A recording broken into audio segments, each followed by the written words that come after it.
ang mga kwento ng pag-ibig, kwento ng buhay at kwento ng pag-asa dito sa Barangay Love Stories. Love Stories.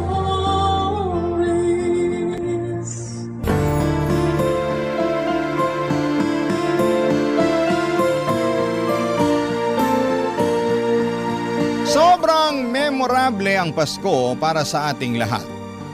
Isa ito sa mga pinakamahalagang araw para sa karamihan ng mga Pilipino. Ikaw kabarangay, ano ang pinaka-memorable mong Christmas memory? Dear Papa Dudut, magandang araw po sa inyo at sa mga patuloy na sumusuporta sa Barangay LS.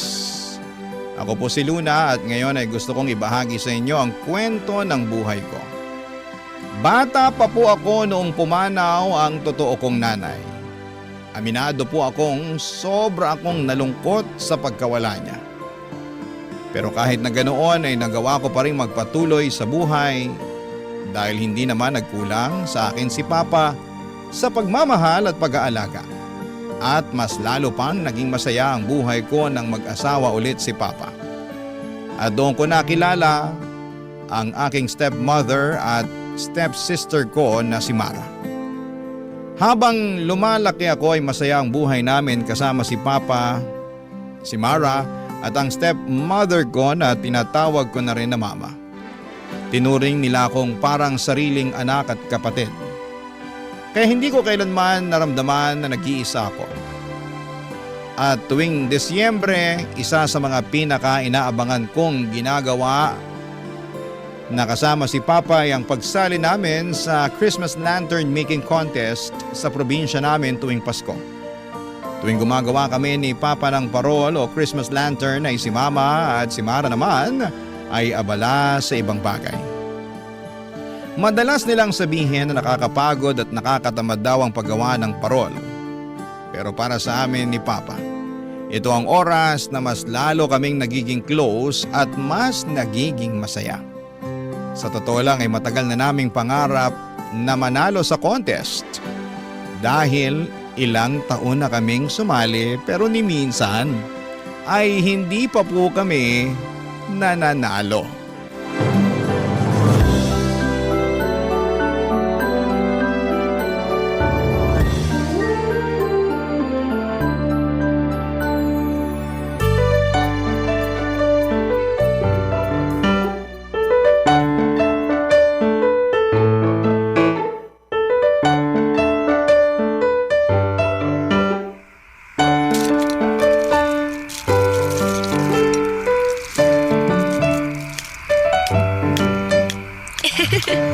Sige po. Ayan. Konting ice pa po. Luna? Ay, mahal! Kumain na kayo dito. Mamaya nyo natapusin yung Christmas lantern nyo. Mamaya na lang po kami kakain, Ma. Oo, saglit na lang to, mahal. Mauna ka na. Alam nyo, kung ako sa inyo, tigilan nyo na yung pagsali-sali dyan sa lantern making contest ng barangay. Hindi naman kayo nananalo eh. Sayang lang sa oras yan at pinapagod nyo lang ang mga sarili ninyo. Ay, nako. Si Mama talaga, napakanega. Huwag po kayong mag-alala kasi nararamdaman ko na this year is the year. Feeling ko talaga mananalo na kami ni Papa ngayon eh. Di ba, Pa? Mismo, anak. Basta, kakain na ako ha. Sumunod na lang kayo kung gusto nyo. Sige po, Ma. Andito na ako! I'm home! Oh, Mara, saan ka galing? Gabi na. Relax lang po kayo, Ma. Yung tanong ko sa'yo, hindi mo pa sinasagot. Saan ka galing? Sa bahay lang po nung kaklase ko. Kung gano'n bakit ngayon ka lang? Pasensya na po kayo ha. Napasarap po kasi yung kwentuhan namin eh. Sa susunod, magpapaalam ka sa akin kung gabi ka na makakauwi. Kasi kung hindi, ilalak ko na yung gate at sisiguraduhin ko na sa labas ka na matutulog kasama yung mga lamok. Naiintindihan mo? Ma, kumalma po kayo.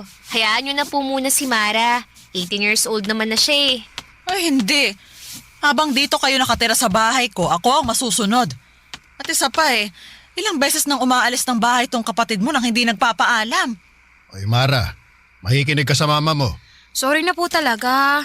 Hindi na po mauulit. Dapat lang. Kumain ka na ba? Tapos na po. Nakikain po ako dun sa bahay ng kaklase ko. Mabuti naman pala kung ganun. Pues kung gusto niyo pang kumain, sumunod lang kayo sa akin sa kusina. Pagod na akong kakasuyo sa inyo. Ay, Ate Luna, anong nangyari dun kay Mama? Napikon yata kasi ayaw namin tigilan ni Papa yung paggawa nitong parol eh. Ay nako, hayaan nyo na muna yung mama ninyo. Kakalma din yan maya-maya.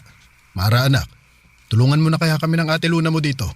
Papa naman Huwag niyo na ako idamay dyan. Kaya niyo na yan. Tama si Papa, Mara. Sigurado ako na mag-i-enjoy ka sa paggawa nitong parol. Subukan mo lang. Mag-i-enjoy.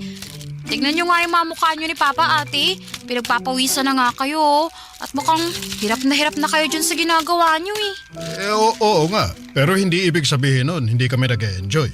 Tama. Tsaka isa pa, paano hindi kami pagpapawisan ni Papa wala naman tayong aircon dito sa sala. Tsaka iisa lang yung electric fan Ewan ko sa inyo. Basta labas na ako sa Christmas lantern making contest na yan Mukhang hassle Alam mo, para kang si Mama. Pareho kayong ngega. At para ka namang si Papa, ate.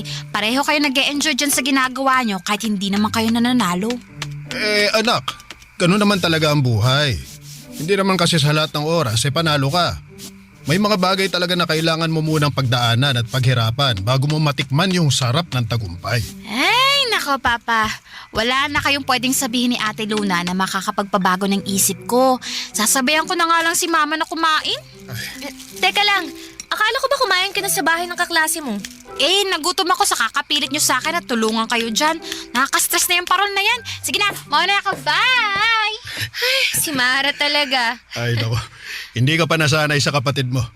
Oh, halika na, ituloy na natin to anak. Sige po, Pa.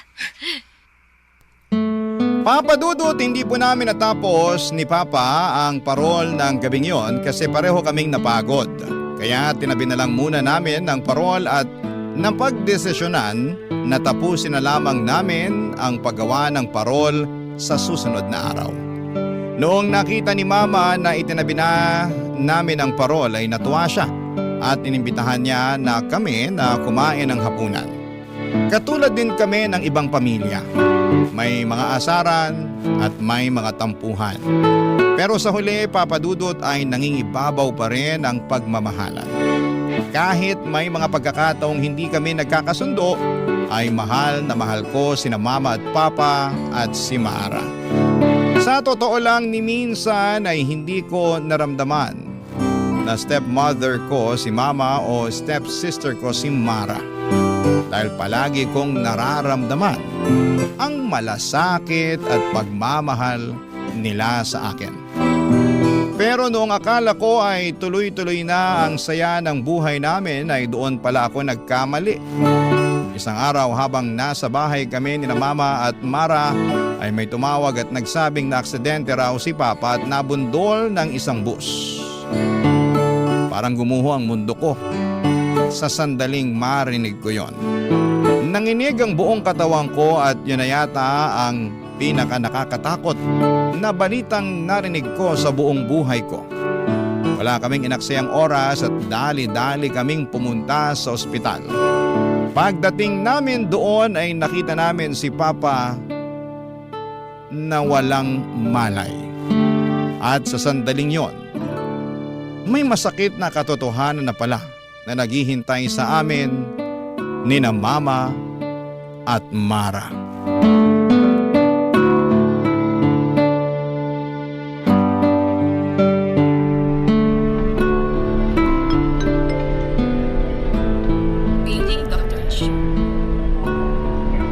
Luna! Mara! Ma, kumusta si Papa? Anong sabi ng doktor? Okay na ba si Papa, Ma? Mga anak! Ma, bakit ka umiyak? Ma, bakit? Mga anak! I'm sorry, pero wala na ang papa niyo. Ma, huwag po kayong magbibiro ng ganyan. Hindi po totoo yan. Nagsisinungaling kayo. Hindi pa patay si Papa.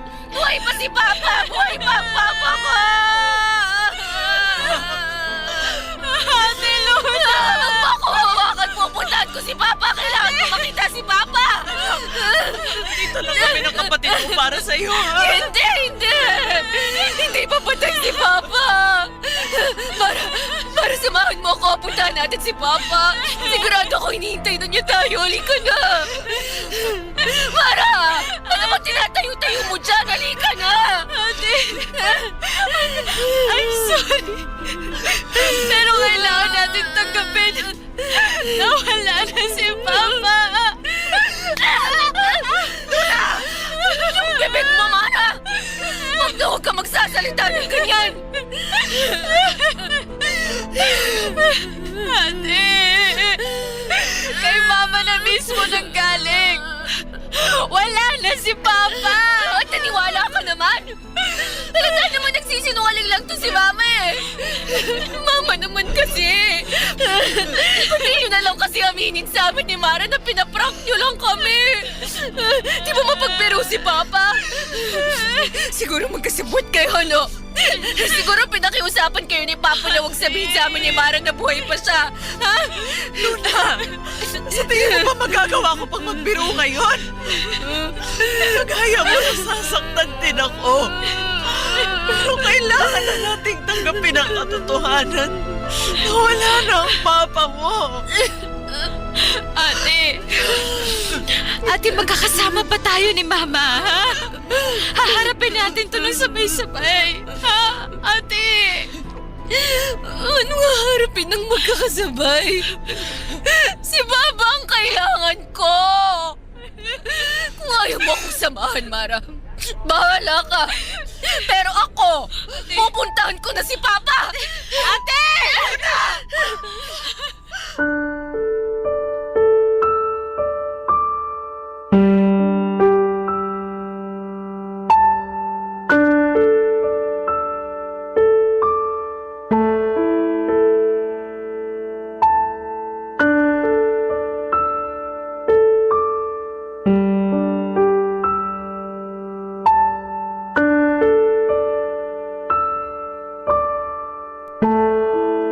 Papadudot nung doktor na mismo ang nagsabi sa aking wala na si Papa ay saka nag-sink in sa akin ang lahat.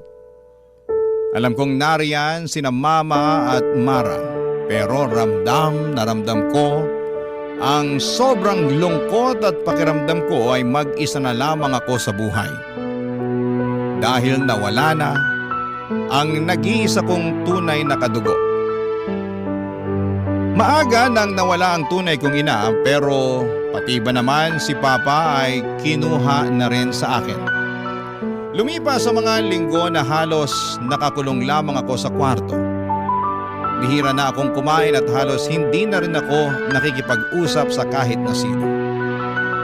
Lalo na kina Mama at Mara. Alam kong nasaktan din sila sa pagkawala ni Papa at pilit silang nagpapakatatag para sa akin. Pero nang mga panahong yon ay hindi ko yon makita. Masyado po akong nalunod sa sarili kong lungkot hanggang sa dumating sa puntong sobrang pumayat ako at unti-unti kong nakakalimutan kung paanong muling bumangon, Papa Dudut.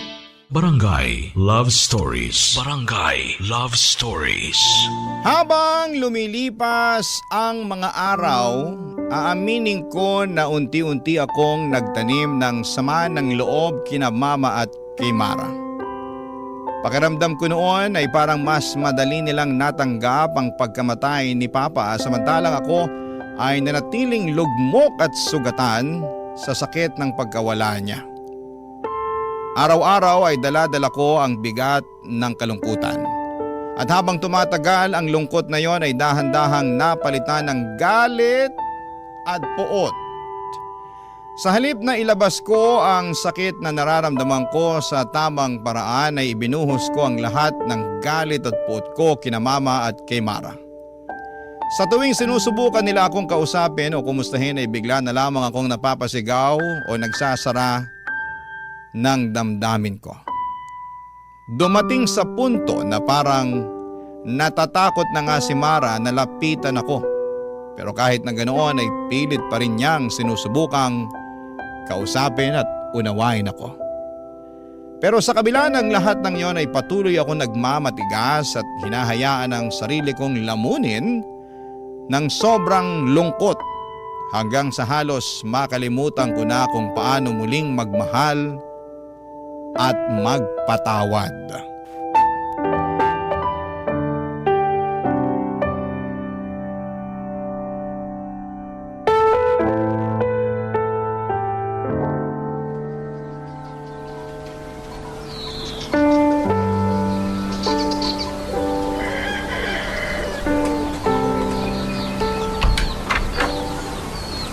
Ate Luna?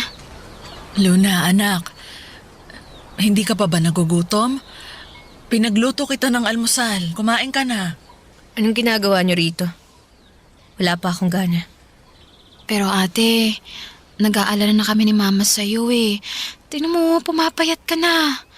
Kaya sige na please, kailangan mo to. Kumain ka kahit konti lang. Ilapag niyo na lang dyan sa mesa tapos umalis na kayo. Gusto kong mapag-isa. Anak, nag-aalala na kami ng kapatid mo sa'yo. Lahat naman tayo nasasaktan sa pagkawala ng papa mo. Pero sana naman anak, wag mo kaming sukuan ng kapatid mo. Andito pa naman kami, di ba? Paano hindi ko kayo susukuan? Mukhang nakapag-move on na nga kayo sa pagkamatay ni Pape. Ang galing nyo ring magpaggap eh. Ate Luna, hindi sa ganun yun. Pare-pareho lang tayo nasasaktan at nahihirapan. Alam mo, Mara, kung tutuusin, napakaswerte mo. Kasi nandyan si Mama sa tabi mo na nagmamahal sa'yo. Pero paano naman ako? Wala nang nagmamahal sa akin. Anak, hindi yan totoo. Mahal na mahal ka namin ng kapatid mo. Mautang na loob, lumabas na lang kayo ni Mara. Kasi sa tuwing nakikita ko kayo, mas lalo lang akong nasusuka. Tuwing sinusubukan niyo akong suyuin, mas lalo ko lang kayong kinasusuklaman. Ate, sumusobra ka na. Mara, please lang, wag mo namang sagot-sagutin ang ate mo. Hindi, May. Kasi kung makapagsalita siya, parang kasalanan pa natin na namatay si Papa. Ate, sabihin mo nga sa akin, paano ka namin tutulungan kung yung sarili mo mismo ayaw mong tulungan? Pilit ka namin iniintindi. Kaya sana naman, intindihin mo rin kami ni Mama. Intindihin? Ako yung namatayan dito! Ako yung nawalan! Wala akong pakialam kung isipin nyo na napakamakasarili ko! Ako yung naiwanang mag-isa dito! At hindi nyo ako maiintindihan kahit anong gawin nyo! Oo, alam kong nasasaktan ka. Kasi pakiramdam mo ngayon na wala yung nag-iisa mong kakampi. Pero kailangan mo rin maintindihan na simula nung naging parte kami ni Mara ng buhay mo, naging kakampi mo na rin kami. Tama si Mama, ate. Sa totoo lang, nasasaktan na ako sa mga sinasabi mo sa amin ni Mama eh. Pero ganun pa man, gusto ko lang malaman mo na hindi mo to kailangang pagdaanan ng mag-isa. Ayaw niyong umalis ah. Utang na loob, pabayaan niyo na ako! Ate naman! Huwag mong gawin sana ito! Si Papa, kailangan ka! Ate, please! Tama na! Ano kung awatin tong ate mo? Hindi ko kayo kailangan! Ate! Wala kayong kwenta! Ate, parang awa mo na. Tumigil ka na! Natatakot na ako sa'yo eh! Iwan mo ako! Hindi ko kayo makakaduga! Si Mama at si Papa ang kailangan ka! Pagkatapos kong magwala ay nakatulog ako sa sobrang pagod. Kahit na ang dami kong masasakit na salitang nasabi noong araw na yon ay malinaw pa rin sa alaala ko na hindi kailanman tumigil sina Mama at Mara sa pag-aalaga at pag-aasikaso sa akin. Kahit patuloy akong nagmamatigas at binabalot ng galit at puot dahil sa pagkawala ni Papa. Nandun pa rin po sila. Tahimik na nagmamahal at umaasa na balang araw ay maghihilom din ang mga sugat sa puso ko. Dumating din ang panahong kinailangan ko nang bumalik sa eskwela. Pero nang mga panahong yun ay parang wala talagang pumapasok sa isipan ko.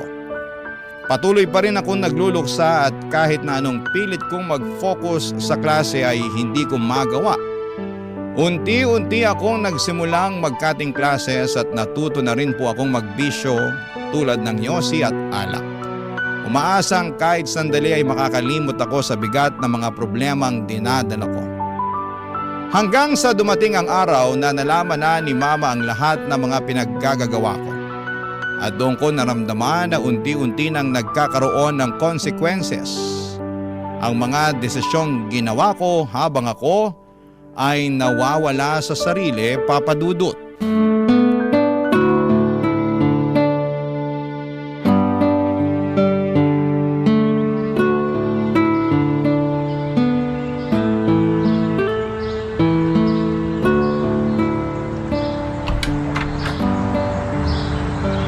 Luna, Ano? saan ka galing? Ano bang klaseng tanong yun? Siyempre sa school.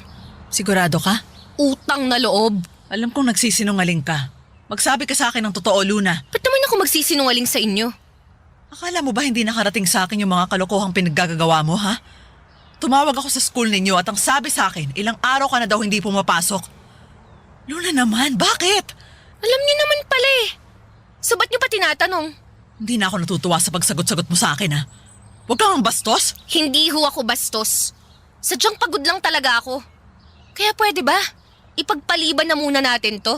Wala ako sa mood makipagbardagulan sa inyo. Kinakausap kita ng maayos, Luna. Papasok na ako sa kwarto ko. Hindi ka aalis. Dito ka lang. Mag-usap tayo ng maayos. Ang kulit-kulit niyo naman eh. Alam ko nasasaktan ka sa pagkamatay ng papa mo, pero hanggang kailan mo babalak sirain ang buhay mo, ha? Hindi sapat na rason yung pagkamatay ng papa mo para sirain mo yung kinabukasan mo. Hindi ko kailangang magpaliwanag sa inyo kasi hindi ko naman kayo totoong nanay. At hindi ko rin totoong kapatid yang si Mara. Kaya utang na loob, lubay-lubayan niyo na ako. Ah!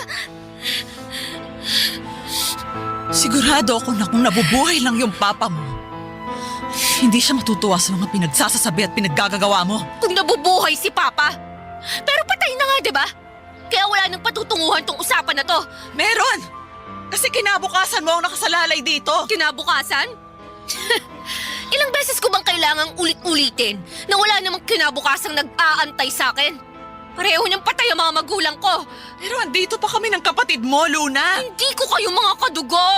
Hindi ko kayo kaano-ano. Pero ni minsan, hindi namin naisip yon dahil tunay na anak at tunay na kapatid ang tingin namin ni Mara sa'yo. Hindi totoo yan. Kasi halata naman na ako lang yung nasasaktan sa pagkawala ni Papa eh. Halata naman na ang bilis-bilis niyong nakapag-move on na parang walang nangyari. Napaka-plastic niyo. Nagkakamali ka, Luna. Kinailangan naming magpakatatag kasi ikaw nga itong inaalala namin. Napakahirap naman yatang paniwalaan yan. Dahil hindi mo kami nakikitang nagluluksa, hindi ibig sabihin nun na hindi kami nasasaktan. Alam mo ba na araw-araw akong tinatanong ni Mara kung kumusta ka na? Na kahit natatakot na sa'yo yung kapatid mo, palagi niya pa rin sinasabi sa akin na sobrang namimiss ka na niya. Palagi niyang pinagdadasal na balang araw. Sana bumalik yung dating samahan ninyo. At ganun din ako, anak.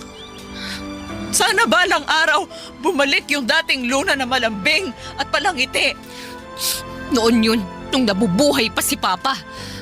Pero nung nawala si Papa, naramdaman ko na mag-isa na lang ako sa buhay. At sa pagkawala ni Papa, mas lalo ko lang naramdaman na hindi ko kayo makakadugo. Sinabi ko na to noon at sasabihin ko ulit sa'yo. Sina Mama at Papa ang kailangan ko.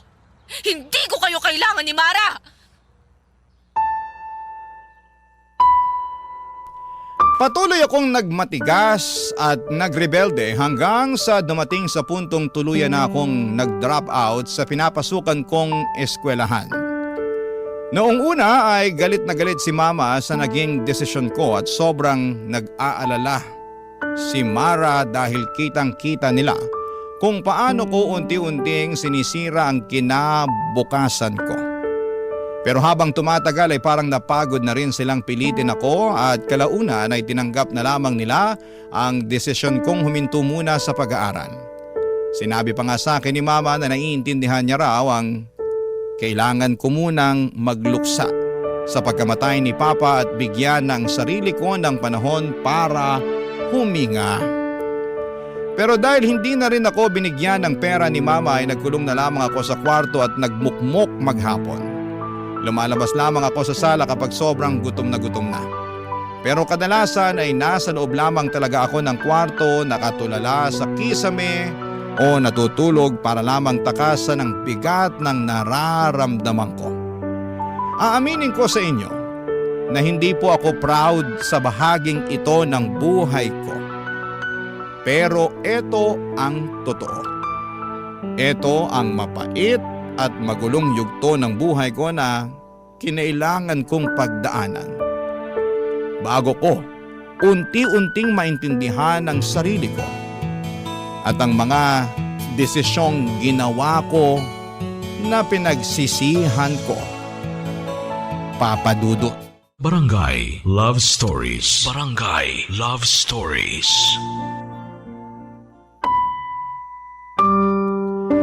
Dumating kami sa puntong halos naubos na ang pera sa joint account nina mama at papa.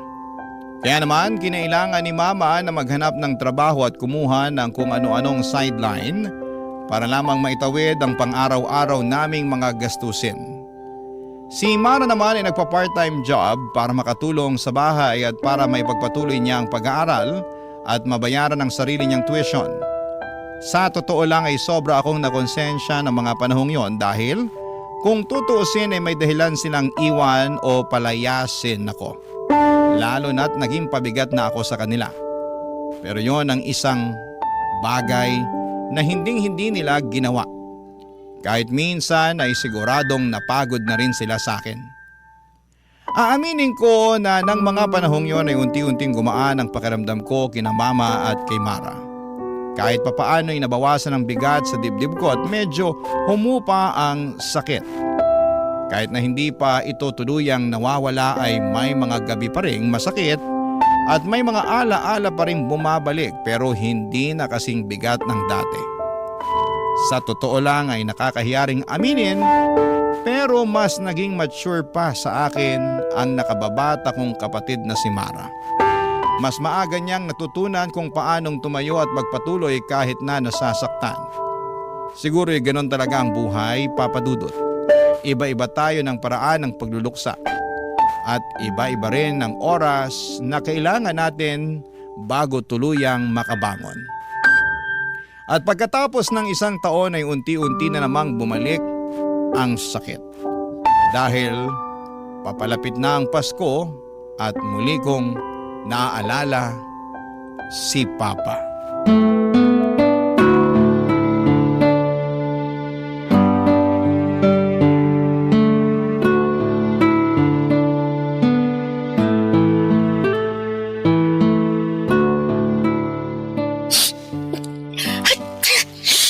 Ano ba naman itong bodega na to? Ang dumi! Ang daming alikabok! Luna anak, yung extension cord, asa na? Hinahanap ko pa! Saan niyo po ba kasi nilagay yon? Tingnan mo dyan sa cabinet. Ano ba naman to? Ay! Teka, ito yung... Ate naman, ba't ang tagal mo? Kanina ka pa namin inaantay ni Mama yung extension cord. Asa na ba... Ate? Saan mo nakita yan? Dito sa loob ng lumang cabinet. Naalala mo ba to? Ito yung pinakahuling parol na ginawa namin ni Papa bago siya na-aksidente. Siyempre naman ate. Tandang-tanda ko pa noon na pinipilit niyo ako ni Papa na tulungan kayo sa Christmas lantern na yan. Pero tinatanggihan ko kayo. Oo. Tinatanggihan mo kami ni Papa kasi ayaw mo yung napapagod ka. Sayang, no? Hindi na umabot tong parol na ginawa namin sa contest. Kasi hindi na namin natapos to ni Papa. Nakakamiss yung mga panahon na yun, no? Kung pwede lang sana nating balikan yun. Ate Luna, hindi pa naman huli ang lahat eh. Anong ibig mong sabihin? Ibig ko sabihin, pwede pa naman tayo gumawa ng mga bagong alaala. Ikaw, ako, si Mama. Alam ko naman yun eh. Gusto mo ituloy natin yung Christmas lantern yun ni Papa? Ewan ko. Siguro ibabalik ko na lang dito sa cabinet. Wala na rin naman tong silbi. Tsaka nasasaktan lang ako tuwing naaalala ko si Papa. Alam niyo kayong dalawa, kanina ko pa inaantay yung extension cord, ha? Asa na ba? Sorry Ma, nakita kasi ni ate yung Christmas lantern nila ni Papa. Naaalala ko pa yan, ha? Tandang-tanda ko pa nung pinagalitan ko kayo kasi ni minsan hindi naman kayo nanalo sa pa-Christmas lantern making contest ng barangay. Nakakamiss yung papa niyo, no? Sobra. Ay, labas na po tayo. Nahanap ko na rin naman yung extension cord Ay, eh. sandali lang ate. May naisip ako. Ha? Anong naisip mo? Di ba may pa-Christmas lantern contest ulit yung barangay ngayon? Oo. Eh ano naman ngayon? Ay, Mara, anak. Alam ko na kung anong iniisip mo. Magandang ideya yan. Di ba, Ma? Sandali lang. Mara, hindi ko kayo maintindihan. Ano ba kasing sinasabi nyo? Kayong dalawa lang tong nagkakaintindihan eh. Tutulungan ka namin ng kapatid mo na tapusin yung Christmas lantern ninyo ng papa mo. At isasali natin doon sa parol contest this year. Malay mo naman. Baka manalo na, di ba? Nang gabing yon ay ramdam ko na tuluyan nang nawala ang puot at galit sa puso ko. At para bang nararamdaman ko mismo ang presensya ng Diyos sa buwan ng Kapaskuhan. At doon na rin kami tuluyang nagkapatawaran ni na Mama at Mara. Mas lalo pang bumalik ang saya at init ng aming samahan ng muli naming pagtulungan ang paggawa ng Christmas lantern na sinimulan namin ni Papa. Sa totoo lang ay wala na akong pakialam noon kung mananalo o matalo ang parol sa contest. Ang mahalaga lang sa akin ay matapos ito at makita na nakakarami ang aming ginawa. Pero sobrang bait ni Lord. Dahil sa unang pagkakataon ay nanalo ang parol na pinagtulungan namin ni Mara at Mama. At habang naglalakad kami sa sidewalk ay nagkaroon kami ng pagkakataon na mag-usap ng tapat. Magpatawaran at maramdamang muli ang pagmamahal at pag-unawa namin para sa isa't isa.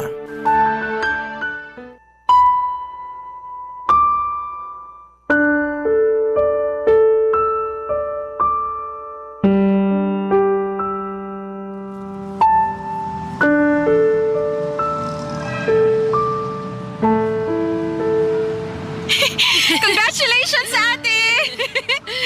Congratulations, nanalo yung parol mo! Sigurado ako na pag nandito si Papa, matutuwa siya sa ating tatlo. Matagal ang pangarap ni Papa na manalo sa contest na yun eh. Naku, tama ka dyan, anak. Alam nyo, sana wag akong multuhin ng papa ninyo, no? Pero sa tingin ko nanalo yung parol natin. Kasi tumulong ako.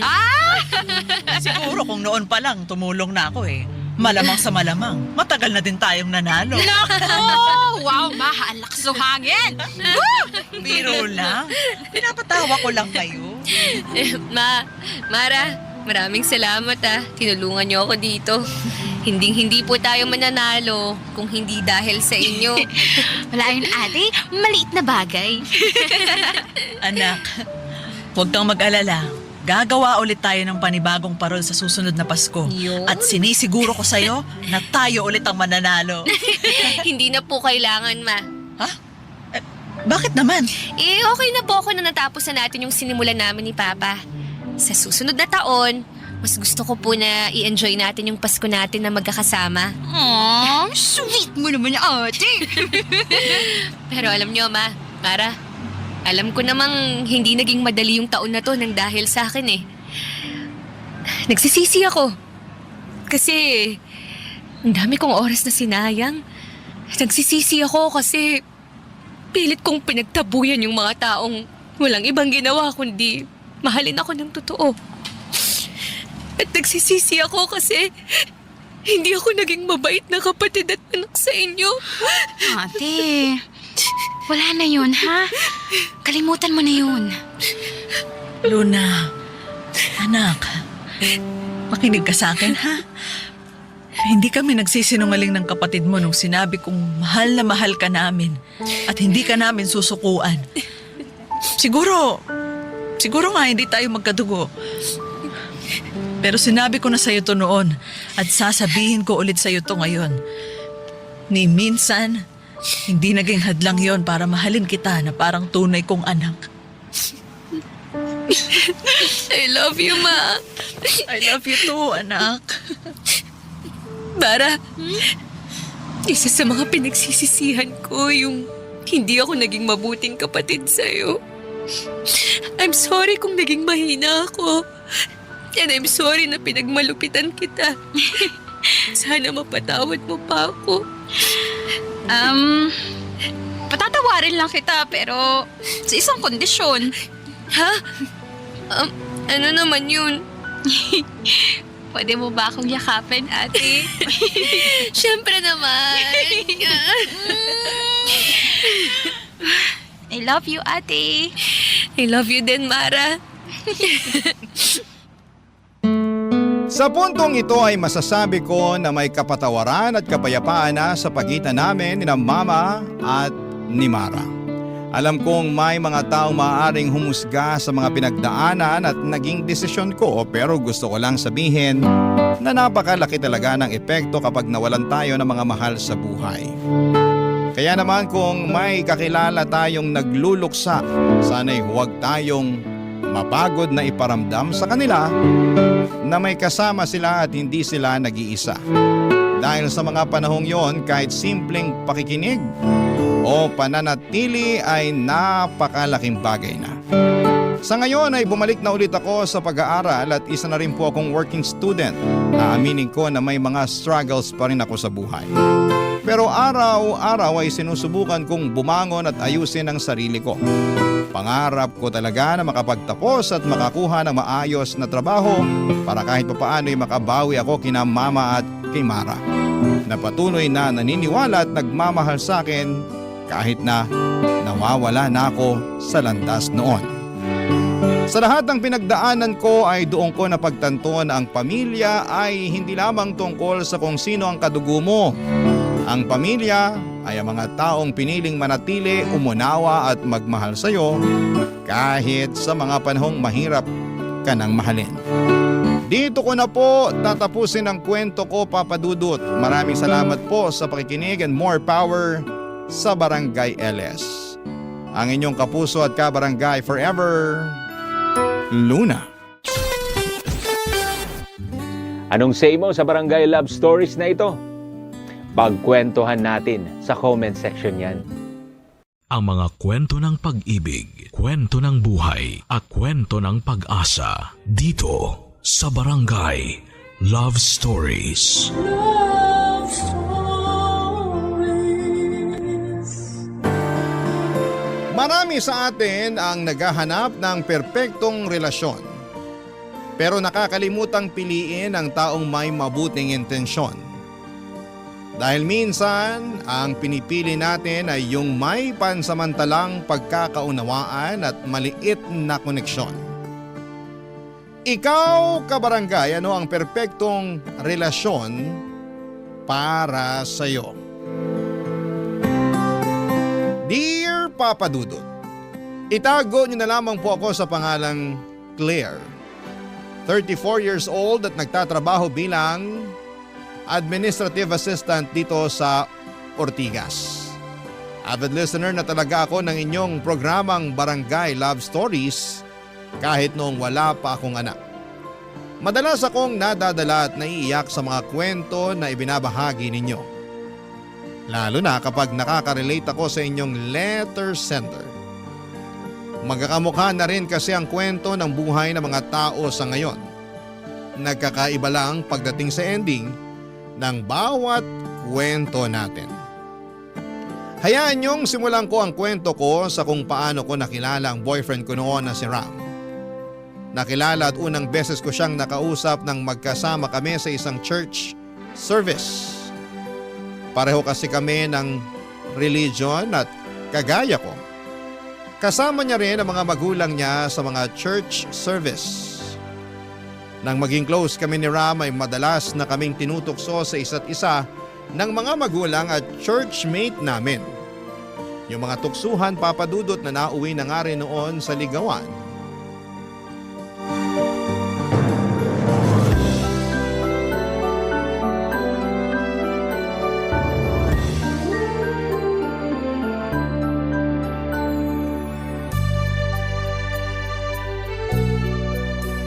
Nabusog ka ba sa mga nilutong pagkain ni Mommy para sa dinner kanina? Nako, hindi lang busog. Busog na busog talaga ako, Claire. Mabuti naman kung ganun. Nagulat nga ako na nasa dining table nyo halos lahat ng paborito kong ulam. Kare-kare, lechon kawali, tapos may ensaladang talong. May bonus pang dessert na buko salad na paborito ko rin. Nakuwento ko kasi yan kay Mommy last time. Yung mga sinabi mo dati na paborito mong pagkain. Pero isang beses lang yata yon, kaya nagulat ako na natandaan niya kaagad. Mukhang matandain talaga si tita. Sinabi mo pa. Tandaan niya lahat kung saan niya nilagay ang mga gamit ko na palagi kong hinahanap.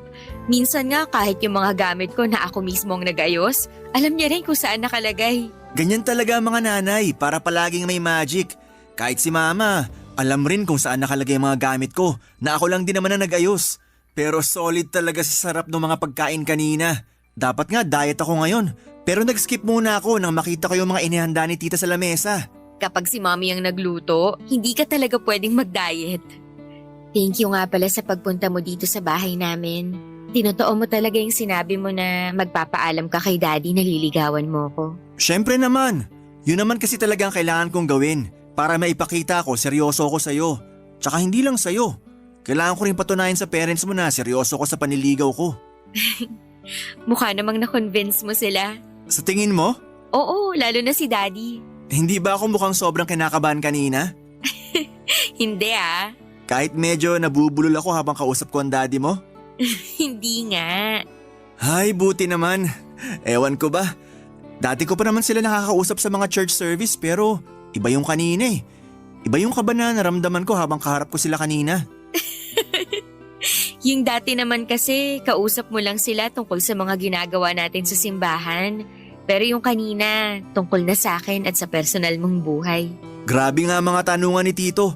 Para kung nasa isang job interview. Job interview naman talaga ang pinunta mo dito, di ba? Ayun nga lang, ang magiging trabaho mo, ligawan ako. Tama ka dyan. Huwag ka mag-alala. Pagbubutihan ko ang trabaho ko. Aba, dapat lang. Kailangan mong makapasa para maging boyfriend ko in the future. Gagawin ko ang lahat para makapasa ako. At ngayon pa lang, nagpa-promise na ako na kahit kailan, hindi kita sasaktan. Nako, tuparin mo ang promise na yan kahit ngayon na nanliligaw ka pa lang sa akin. Siyempre naman. Hindi ako maglalakas loob na pumunta dito sa bahay niyo kung lolokohin lang kita. Gagawin ko ang lahat para makuha kong tiwala at pagmamahal mo. At kapag nagawa ko na yon, hindi ko sasayangin ang pagkakataon na binigay mo sa akin. Alam mo, ang galing mo talaga sa mga ganyang salita, no? Umuwi ka na nga kasi baka matraffic ka pa. Nagsasabi lang naman ako ng totoo. Gawin at patunayan mo na lang sa akin sa mga susunod na araw. Kahit hindi mo sabihin, Claire, yan talaga ang gagawin ko. Promise. Bukod sa gwapo at maginoo ay mabait at magalang din talaga si Ram Papadudut. Hindi siya ang unang lalaki na umakyat ng ligaw sa bahay at humarap sa mga magulang ko. Pero siya ang kauna-unahang manliligaw ko na sobrang gustong-gusto ni na Mami at Daddy para sa akin. Actually, kahit noong hindi pa siya nanliligaw, sinasabi na nila na sana isang kagaya ni Ram ang susunod na maging boyfriend ko. Kaya naman ang ipaalam ko sa kanila na dadalaw si Ram ay hindi bilang isang kaibigan, kung hindi bilang manliligaw ko ay tuwang-tuwa talaga sina Daddy. Nagluto pa nga si Mami noon ng specialty niya na kare-kare, lechon kawali at gumawa pa ng buko salad. Parang napaka-espesyal tuloy ng bisita namin ng gabi na yon. Naging ma-effort din si Ram sa panliligaw sa akin. Hindi lang ako ang niligawan niya, kung hindi pati talaga ang mga magulang ko. May mga time na dinidate niya ako kasama sina daddy. Nakakatuwa kasi kitang-kita ko kung gaano sila ka-close. Kaya hindi nagtagal ay sinagot ko na rin ang masigasig na paniligaw ni Ram, Papa Dudut.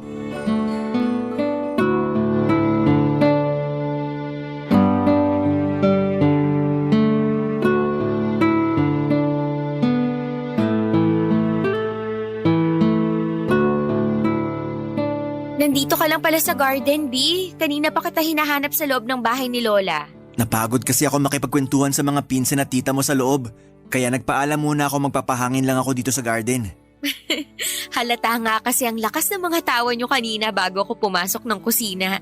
Eto nga pala, pinagdala kita ng macaroni salad at orange juice. Ayos, salamat. Sakto kasi nagugutom na rin ako eh. Hindi kasi ako makakain kanina dun sa loob ng bahay. Bakit? Marami namang pagkain dun sa may dining area. Oo nga, kaya lang, hindi ako makakuha. Kasi panay pa kwento yung mga pinsan mo tungkol sa bundok na inakyat ko last year. Yung tita mo naman, nagtatanong ng insurance sa pwede sa kanila ng asawa niya. Tapos nung may dumating pa na isang pinsan mo, tungkol naman sa fun run ang tinanong niya sa akin. Kung magkano registration fee, paano sumali, saan pwede mag-training, at kung ano pa. Pasensya na, alam kasi nila na active ka sa mga physical activities, kagaya ng hiking at fun run. Tapos alam ni na tita na sumasideline ka sa pagbebenta ng insurance. Kaya ang dami niyang tanong tungkol dun. Dapat pala tinakas muna kita sa kanila kanina. Ayos lang naman, kasi nag-enjoy akong kausap sila at sagutin ang mga tanong nila. At mukhang nag-enjoy din sila kasi ang lakas ng mga tawanan niyo kanina. Ewan ko ba sa mga pinsan mo, Bi? Ang bilis tumawa sa mga simpleng joke ko lang. Ganun talaga ang mga yun. Mababaw ang kaligayahan kaya mabilis mapatawa. Kahit naman ikaw, mabilis ko napapakilig at napapatawa. Kaya naisip ko talaga kanina na magkakamag-anak nga talaga kayo. Grabe ka naman sa amin, pero totoo yan. Tapos ang lalakas pa naming tumawa, di ba? Ganun na nga, Bi. Yun din ang napansin ko sa kanila. Pero thank you, Biha. Para saan? Sa pagpunta ko dito sa family gathering nyo? Wala yun.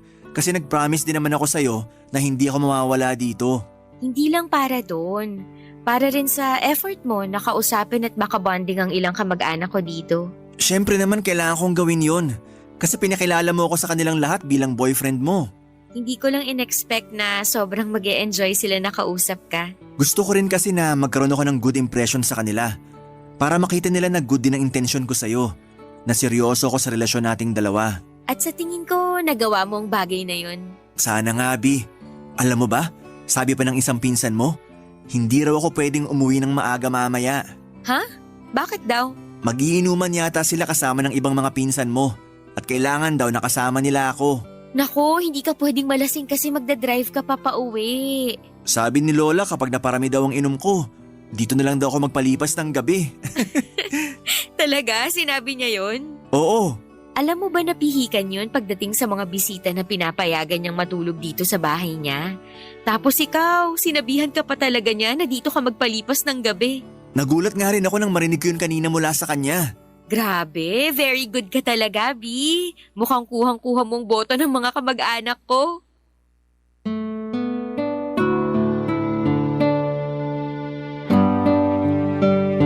Papadudod family-oriented din si Ram kaya naman napakahusay niyang makisama sa mga tao.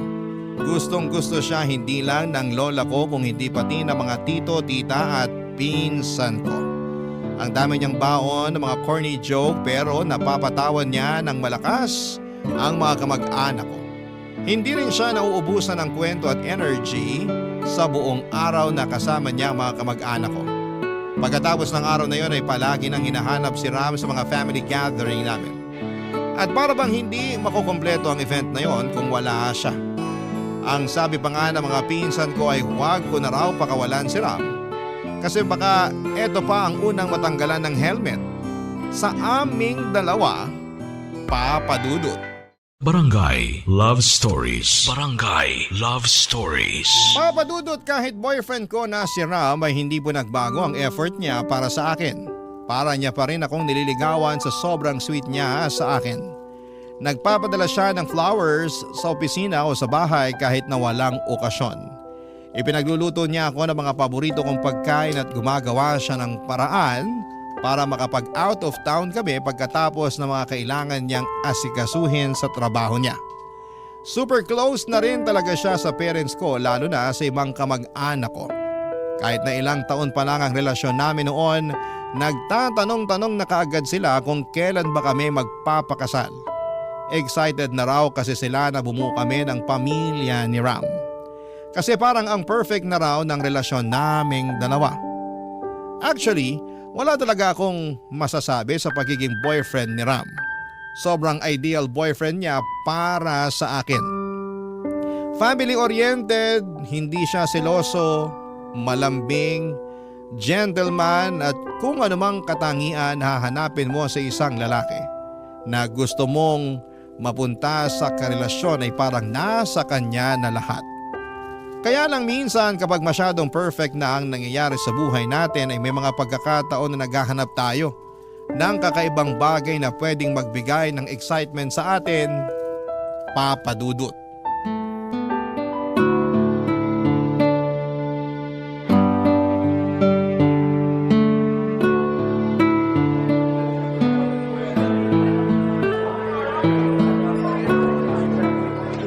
Miss, eto na pala yung iced latte mo na sinamahan ko na rin ng chocolate cake. Uy, salamat. Okay lang ba kung makishare na lang din ako sa'yo ng table? Oo, ayos lang kasi wala naman akong kasama. Salamat. Upo na ako dito ha. Pasensya ka na talaga kanina. Busy kasi ako na makipag-chat sa client ko habang naglalakad kaya hindi ko napansin na magkakasalubong tayo. Natapon tuloy yung iced latte mo nung nasagi kita. Ayos lang kasi pinalitan mo naman yung kape ko. May kasama pang ang pastry, oh. Nakakahiya yung pagiging clumsy ko kanina. Ay, I'm sorry. I'm Martin nga pala. Claire naman ang pangalan ko. Nice to meet you, Claire. Madalas ka ba dito sa coffee shop na to? Oo kasi favorite ko talaga tong iced latte nila. Talaga? Sa totoo lang, hindi ko pa nasusubukan yan. Ano bang in-order mo? Ice dark mocha. Naku, matapang yan. Yan din yung sabi ng barista sa akin kanina kaya isa raw to sa mga bestseller nila. Isang beses ko pa lang yatang in-order ang kape na yan tapos hindi ko na inulit. Ganon? Bakit naman? Grabe kasi yung palo nung kape pagkatapos kong mainom yan. Gising talaga ako hanggang kinabukasan. Parang medyo nakakakaba pala to. Malalaman mo mamaya kapag naubos mo na yan at pag uwi mo sa bahay nyo. Maaga pa naman pasok ko bukas sa trabaho kaya kailangan ko rin maaga makatulog mamaya. Naku, good luck talaga sa'yo. Madalas ba mag-isa ka lang kapag nagkakape ka dito sa coffee shop na to? Madalas oo, pero minsan kasama ko yung boyfriend ko. Bakit hindi mo siya kasama ngayon? May out-of-town conference kasi sila sa trabaho. 2 linggo siya dun sa Cebu. Ibig sabihin, 2 linggo rin kayo hindi magkikita. Oo, kasi nandito ako sa Manila. Buti, ayos lang yun sa'yo.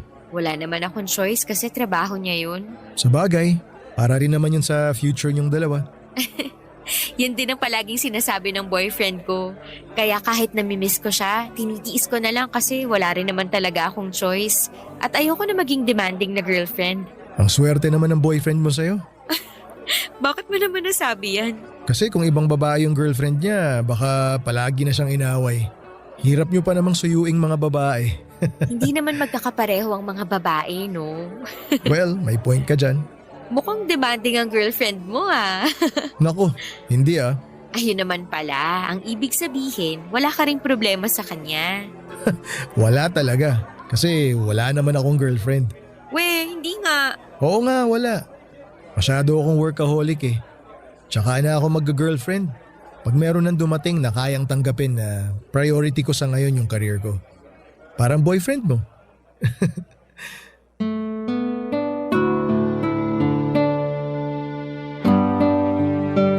Papadudot, hindi lang naman si Rama naging boyfriend ko pero masasabi ko talaga na siya ang pinaka-almost perfect sa lahat.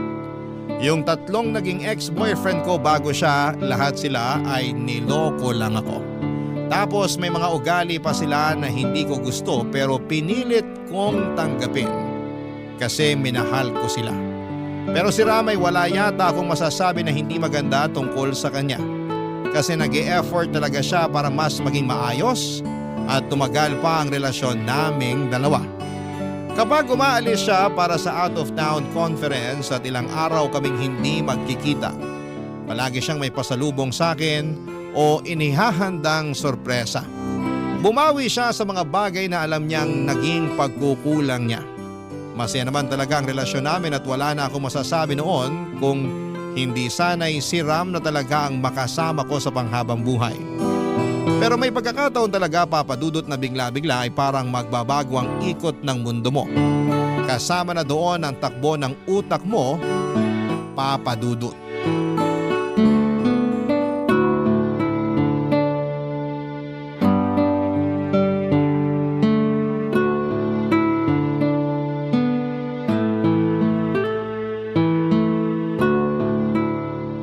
Tapos ka na ba mag-lunch, B? Oo, kakatapos lang kaya nakatawag na ako sa'yo. Madami ka bang kinain? Sakto lang kasi plano ko na rin mag-diet talaga. Diet? Bakit ka naman magda-diet? Di, 5 kilo na ang nadagdag sa timbang ko kaya kailangan ko nang simulan ng pagda-diet ko. Talaga? Parang hindi naman, B. Kasi ang payat mo pa rin kapag magkasama tayo. Oo, B, tumaba talaga ako kasi hindi na rin kasya sa akin yung ibang pantalon ko. Ikaw ba, kumain ka na ng lunch? Hindi pa nga eh. Kasi hindi pa tapos yung isang conference namin. Nagpaalam lang ako na pupunta ng restroom. Kaya nakatawag ako sa'yo. Grabe naman, anong oras na tapos hindi pa rin kayo nagla-lunch dyan? Okay lang. Kasi hindi pa rin naman ako nagugutom. Ako yung gustong mag-diet pero mukhang ikaw ang mauuna pang pumayat sa akin. B, huwag ka mag-alala. Kasi kahit umabot ka pa ng plus size, magiging plus size din ang pagmamahal ko sa'yo. Ang galing mong sumingit ng banat dyan, ha? Nagsasabi lang naman ako ng totoo. Claire? Martin, anong ginagawa mo dito? B, sino kausap mo? Ah, si Martin, yung nakwento ko sa'yo na nakilala ko sa coffee shop nung isang araw, remember? Oo, naalala ko na. B, babalik na rin pala ako sa loob ng conference room. Tawagan na lang ulit kita mamaya. I love you. Bye. I love you too, bye! Naku, sorry, naistorbo ko pa yung pag-uusap niyo ng boyfriend mo. Ayos lang, kailangan niya na rin naman daw ibaba yung tawag kasi pabalik na siya dun sa conference nila. Ah, okay. Pwede ba ulit ako makishare ng table sa'yo? Oo naman. Ayun, thank you. Dito ka rin ba sa 7th floor ng building nagtatrabaho? Sa 10th floor ako pero wala kasing pantry doon kaya bumaba ako rito. I see. Matagal ka nang nagtatrabaho doon? Mag-iisang buwan pa lang. Kaya pala ngayon lang kita nakita dito. Ngayon lang din ako nag-lunch dito sa pantry. Madalas kasi sa fast food kami kumakain ng mga katrabaho ko. Kaya lang, tinamad ako lumabas ngayon kaya dito na ako dumiretso. Ikaw ba? Madalas ako dito sa pantry kasi dito lang sa 7th floor ang office namin. Sakto nga kasi paglabas ko dito, madadaanan ko kaagad yung door ng office kaya diretso trabaho kaagad ako. Kapag nagutom naman ako, ilang hakbang lang pantry na kaagad. Kaya ang hirap mag-diet kasi ang lapit ng mga pagkain sa amin. 3 pa naman yung vending machine dito kaya ang dami laging pagpipilian ng pagkain at inumin. Bakit ka tumatawa? Ang ibig ko kasing sabihin sa tanong ko, kung matagal ka na bang nagtatrabaho dito sa building na to? Sorry, mali pala yung pagkakagets ko. Pero oo, 4 years na rin ako sa office namin. Nice. Tagal na rin pala. Ayoko rin kasi ng palipat-lipat ng kumpanya, saka tamad din kasi ako mag-apply at mag-asikaso ng mga requirement. Sa bagay, nakakatamad nga yan. Pero kapag mas malaki ang job offer sa ibang company, hindi ko kinatatamaran yung paglipat. Kaya marami-rami na rin ako napasukan. Kung kasing sipag mo lang ako mag-asikaso ng mga bagay-bagay, matagal na rin akong umalis sa trabaho namin. Bakit ayaw mo na sa trabaho nyo? Ang toxic lang kasi ng mga office mate ko, tapos ang liit pa ng yearly appraisal namin. Kapag ganyan na hindi na healthy yung working environment mo, dapat talaga lumipat ka na. Marami pa naman na mas magandang opportunity sa labas ng opisina nyo. Ayun din ang sinasabi ng mga dati kong katrabaho na nakalipat na sa ibang company. Kaya nga subukan mo rin na mag-apply sa iba. Wala namang mawawala eh. Tsaka sigurado ako na mas tataas pa ang sahod mo kapag ginawa mo yun. Sige, pag-iisipan kong mabuti yan. Papadudot, kagaya ng nabanggit ko kanina, hindi talaga siloso ang boyfriend kong si Ram. Kahit may mga oras na magkasama kami sa mall at may tumitingin sa akin na ibang lalaki, hindi siya nag-react. May isang beses din na nasa coffee shop kami at ako ang mu-order ng kape namin habang siya ay nasa table na malapit lang doon. At bago ko pa makuha ang order ko ay nagpa-cute sa akin ang barista at sinabihan ako ng kung ano-anong pambobola. Ikinuwento ko yon kay Ram at sinabi niya lang na totoo naman talagang maganda ako. Kaya naman kahit sino pang kausap o kasama ko na ibang lalaki ay ayos lang sa kanya kasi may tiwala siya sa akin. At minsan nga Papa Dudut ay tinatanong ko siya kung hindi ba talaga siya nagsiselos kapag may ibang nagpapapansin sa akin kahit sa social media lang. May mga public post kasi ako na solo photo ko at may mga nagko-comment doon na mga lalaki na pumupuri sa itsura ko at nagtatanong kung pwede akong ligawan. Hindi sumasagot si Ram doon sa mga comment na yon at hinahayaan niya lamang. Ang sabi niya sa akin, hindi niya kailangang magselos kasi alam naman daw niya na siya ang mahal ko. Pakiramdam ko tuloy noon ay hindi siya takot na mawala ako sa buhay niya. Umaagaw ako ng ibang tao mula sa kanya. Papa Dudut. Barangay Love Stories. Barangay Love Stories. Papa Dudut, bukod sa hindi seloso si Ram ay hindi nga rin pala siya pala text, chat or tawag. Siguro ay wala pa sa 10 beses sa isang araw ang chat or tawag niya sa akin. Madalas na good morning, mag-lunch ka na, merienda na, good night, at I love you lang ang mga message niya sa akin. Paulit-ulit kaya naman may mga oras na hindi na rin ako nagre-reply. Sa kabilang banda ay lumalim naman ang closeness namin ni Martin. Siya ang madalas na kausap o ka-chat ko. Ewan ko ba, Papa Dudut? Hindi siya nauubusan ng topic kapag magkausap kaming dalawa sa tawag or kahit sa chat lang.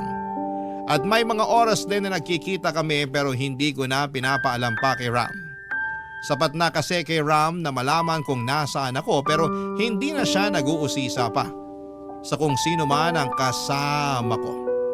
Kaya naman Papa Dudut ay unti-unti kong naramdaman na nagsisimula ng mahulog ang loob ko kay Martin. Na dahilan para gumawa ako ng isang napakabigat na desisyon noon, Papa Dudut.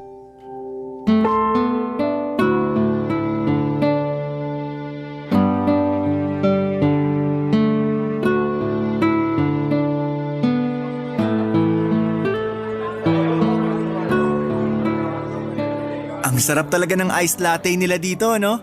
Oo, kaya favorite ko talaga yan eh. Ito rin ang favorite ko.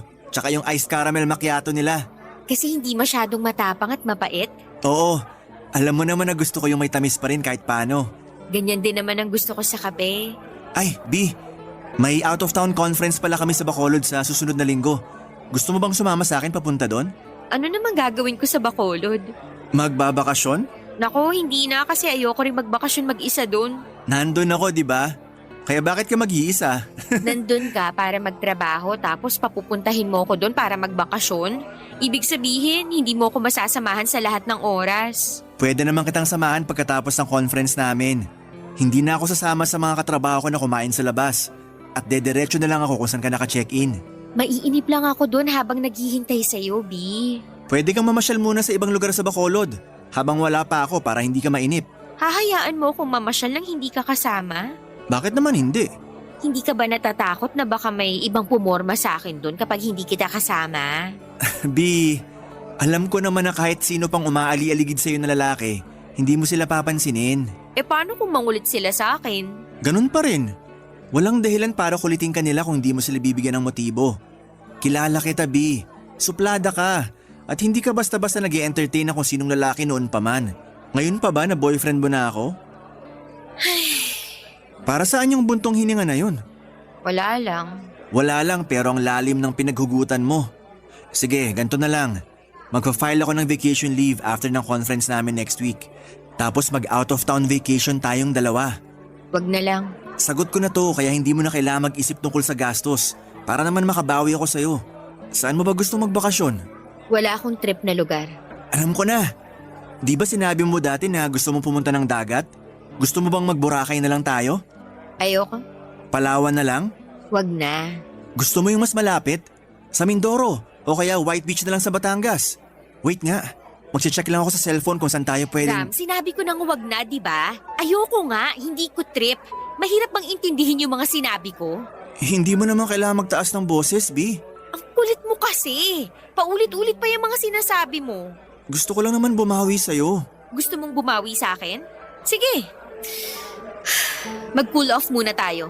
Teka, B. Anong ibig mong sabihin? Gusto ko ng time and space mula sa'yo. Pero bakit? Basta, gusto ko lang muna ng oras para sa sarili ko. B, kung ano man ang problema mo sa relasyon natin, pwede naman nating pag-usapan ngayon. Hindi mo kailangan na makipag-cool off sa akin. Pero ito nga ang gusto ko, Ram. Gusto ko munang lumayo mula sa'yo kaya pagbigyan mo na ako.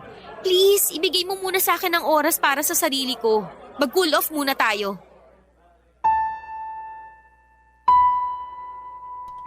Aaminin ko, Papa Dudut, na nabore na ako sa relationship namin dahil sa sobrang green flag ni Ram bilang boyfriend ko. Wala na akong thrill o excitement na nararamdaman noon. Samantalang si Martin, kahit na hindi ko siya boyfriend ay madalas siyang tumatawag o nagchat-chat sa akin para humingi ng update sa mga ginagawa ko. Mas nararamdaman ko pa ang presensya ni Martin sa buhay ko kesa sa boyfriend kong si Ram. Kaya naman kesa tuluyan akong magkasala sa relasyon naming dalawa ay nakipag-cool off muna ako na nauwi rin sa breakup pagkalipas ng 2 linggo. Nag-chat lang ako kay Ram na kailangan ko nang tapusin ang relasyon namin dahil hindi ko na nakikita ang sarili ko na kasama siya sa future. Na nagbago na ang lahat ng plano ko. Nag-reply siya at ayaw niyang pumayag pero hindi ko na sinagot pa ang mga chat or tawag niya sa akin. Kaagad ko ring sinabi kay Martin ang tungkol sa pakikipaghiwalay na ginawa ko kay Ram. Sinabi niya noon na ginawa ko lang daw kung ano ang sa tingin ko na tama at mas makabubuti para sa amin ni Ram. Dahil nakita ni Martin na sobrang down ako ng mga panahon na yon. Niyaya niya ako na mag-out of town kami. Alam ko na kailangan ko ring mag-relax noon kaya pumayag at sumama ako sa kanya, Papa Dudut.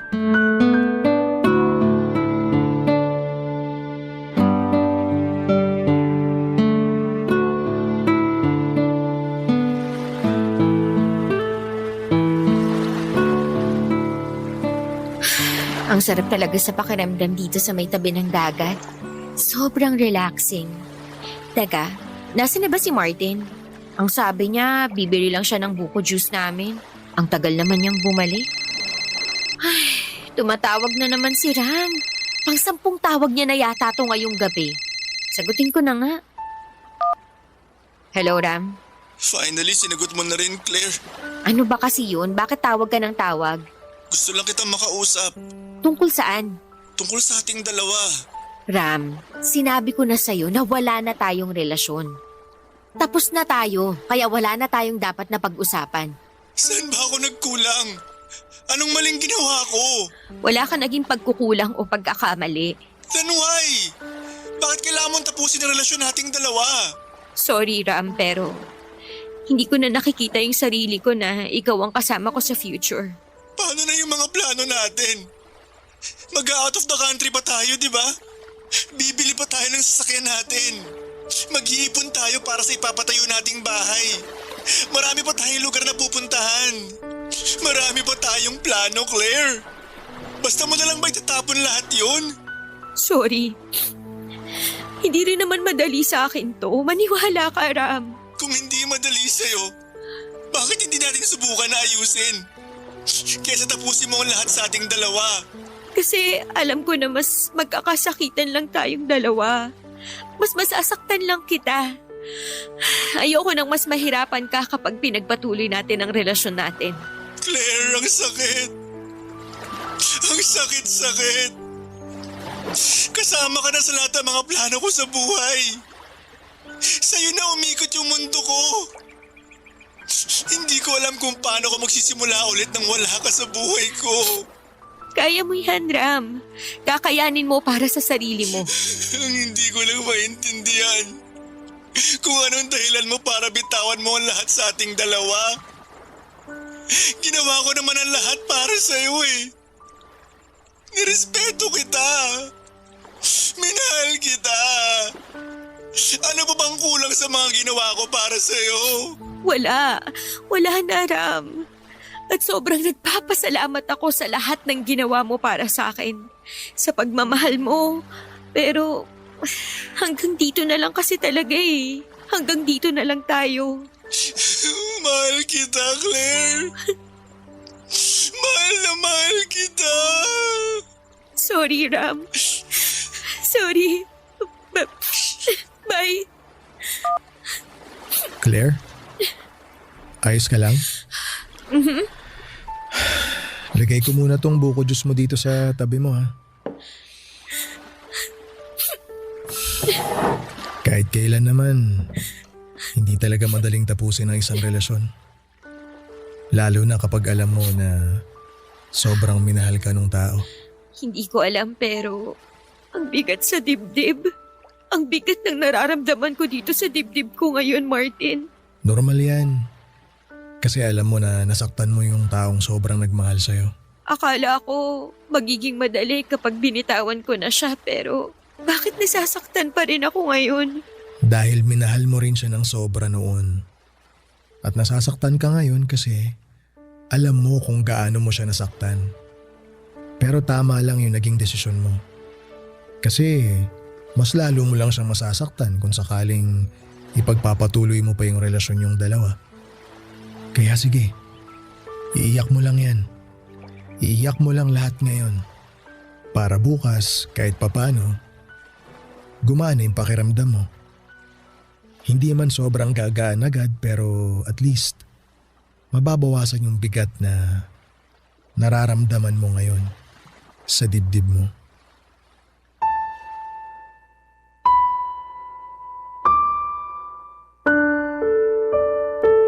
Papadudot, hindi rin naman madali sa akin ang pakikipaghiwalay kay Ram. Hindi madali na tapusin ang mahigit na 2 taon na relasyon namin. May kirot din yon sa dibdib ko at malaking panghihinayang. Sobrang nag-guilty rin ako kasi alam ko na wala namang ibang ginawa si Ram kung hindi ang mahalin ako. Wala siyang naging pagkakamali o kasalanan sa relasyon namin. Never niya akong sinaktan physically and emotionally. Never siyang nag-cheat o gumawa ng kahit na anong kasalanan sa relasyon namin. At kabaligtaran noon ay mali ang sinukli ko sa kanya. Pero alam ko kasi na mas lalo ko lang siyang masasaktan kapag pinagpatuloy namin ang relasyon naming dalawa. Kaya habang maaga pa ay tuluyan ko nang tinapos ang lahat. Nang makabalik ako ng Maynila mula sa out of town namin ni Martin, isang malungkot na balita ang sumalubong sa akin. Wala na raw si Ram dahil pagkatapos ng gabing magkausap kami ay hindi na raw siya nagising. Cardiac arrest ang naging cause ng kamatayan niya. Sobrang nag-guilty talaga ako noon dahil pakiramdam ko ako ang naging dahilan ng pagkamatay niya. Mas nag-guilty ako nang wala akong matanggap na kahit na anong paninisi mula sa pamilya ni Ram. Niyakap lang ako ng mga magulang niya at sinabi nilang mas magiging payapa si Ram kung hindi ko sisisihin ang sarili ko sa pagkamatay niya. Ilang buwan nang lumipas mula nang mawala si Ram ay nagkaroon kami ng relasyon ni Martin pero hindi yon tumagal ng 1 taon. Nang mas makilala namin ang isa't isa ay nalaman namin na marami kaming mga bagay na hindi na pagkakasunduan. Mga simpleng bagay kagaya ng pagkain, saan namin gustong magbakasyon, ano ang dapat gawin kapag off namin pareho sa trabaho at kung ano-ano pa. Maliliit na bagay na pinagsisimula ng pagtatalo namin. 1 buwan pagkatapos naming maghiwalay ay nalaman ko na buntis pala ako. Pero hindi rin kami nagkabalikan. Nagkasundo kami ni Martin na susuportahan niya ang anak namin pero mula nang mga anak ako hanggang ngayon na 7 taon na ang anak namin ay wala akong kahit na anong financial support na natanggap mula sa kanya. Noong una ay kinukulit ko pa siya tungkol sa pagsusustento hanggang sa napagod na lang din ako at hindi na ako umasa pa sa kanya. Naisip ko nga na si Martin siguro ang karma ko sa naging pagkukulang at pagkakamali ko noon sa relasyon namin ni Ram. Pero may guilt and regret man akong nararamdaman dahil sa mga nagawa ko noon. Never kong pinagsisihan ang naging bunga ng relasyon namin ni Martin. Dahil lumalaki na malambing at mapagmahal na bata ang anak ko na nagbibigay ng dahilan sa akin para lumaban sa buhay sa pang-araw-araw. Maraming salamat po Papa Dudut kung sakali man na mapili at mabasa ninyo ang sulat ko. Umaasa ako na kahit papaano'y nakapag-iwan po ito ng aral sa ating mga kabarangay na nakikinig sa kwentong ito. Ang inyong forever kapuso at kabarangay, Claire. Ano ang masasabi mo sa ating Barangay Love Stories today? Aabangan namin yan sa aming comment section.